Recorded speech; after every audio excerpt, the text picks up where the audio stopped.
Alright, Sous Vide steak. Never had it before. It doesn't look very appetizing, especially once it comes out of the Sous Vide. Once it comes out of the Sous Vide, it's going to be like a nasty looking gray color. It's not going to look very appetizing for steak. However, that's not your last step. So we like it medium rare. So everybody says cook it at 129.2 for about 3 to 3.5 hours. So we're gonna do it for 3 hours. You can see I've got it running here. It's circulating water, heating up the water. It's holding the temperature at 129.2. Now this is the first time I've ever used a Sous Vide. Seems really awesome.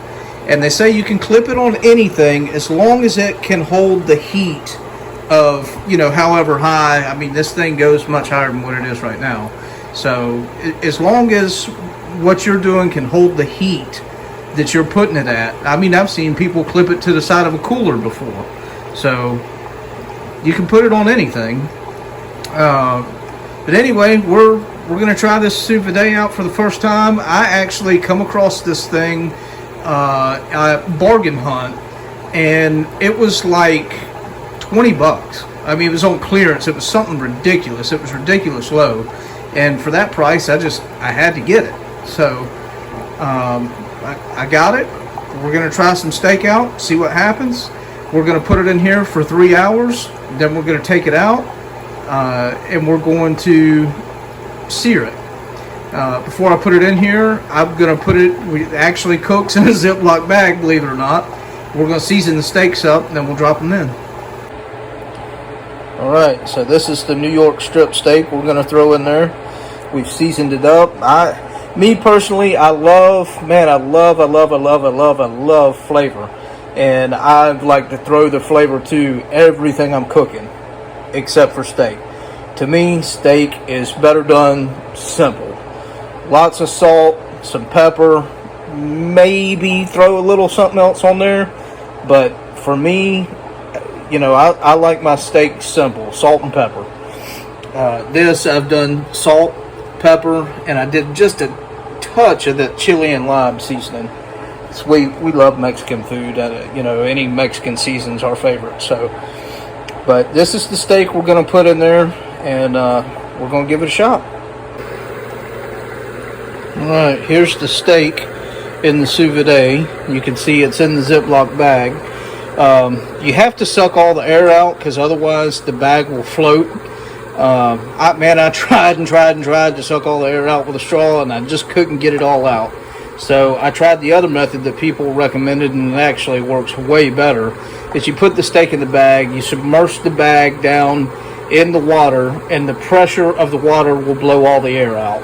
Of course, you got to be careful with that because you got to seal the bag because you don't want to boil your steak, so you don't want water in the bag.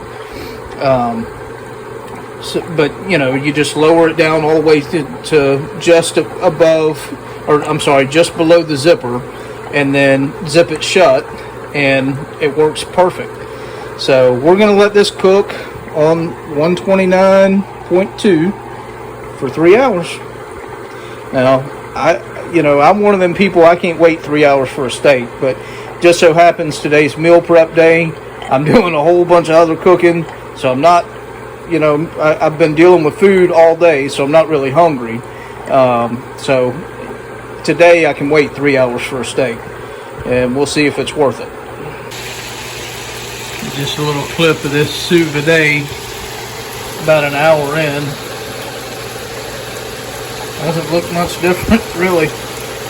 Just simmering away. You can feel the side of the pot. I mean, it's keeping that 129 degrees pretty well.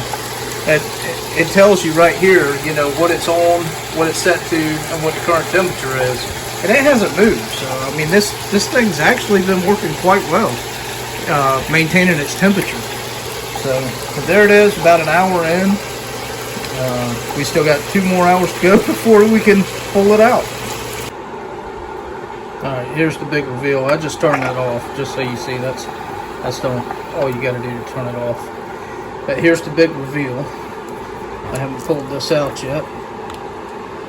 Yeah, it looks just as disgusting as everybody said it was going to. But Let's we'll get this out of the bag. We'll dry it up. You want to dry it up real good. You want to make sure you get all the moisture out of it before we throw it in the frying pan. All right, I put them in the frying pan that I just got done frying bacon in. All we want to do is just sear it. So we just want to do like 1 minute on each side, no more than 2 minutes. All right, we got a beautiful sear on them. So we're just going to lay them to the side, let them rest for a minute. I gotta say, this process was really, really, really neat. You know, I don't know how many times I would ever wait 3 hours to eat a steak, but the process was really neat. And this thing held its temperature to the point, like 129.2. It held that temperature the entire time until I hit the button to turn it off. And, you know, just have it connected to this big stainless steel pot here. And, I mean, it was really amazing. Not to mention, it's got these really cool blue lights on it. I mean, who don't want something with really cool blue lights on it?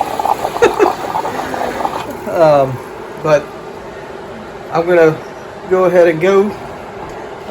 If y'all will, please like, share, and subscribe. We're still a really small channel, and we sure appreciate all the input and all the support. Thank you.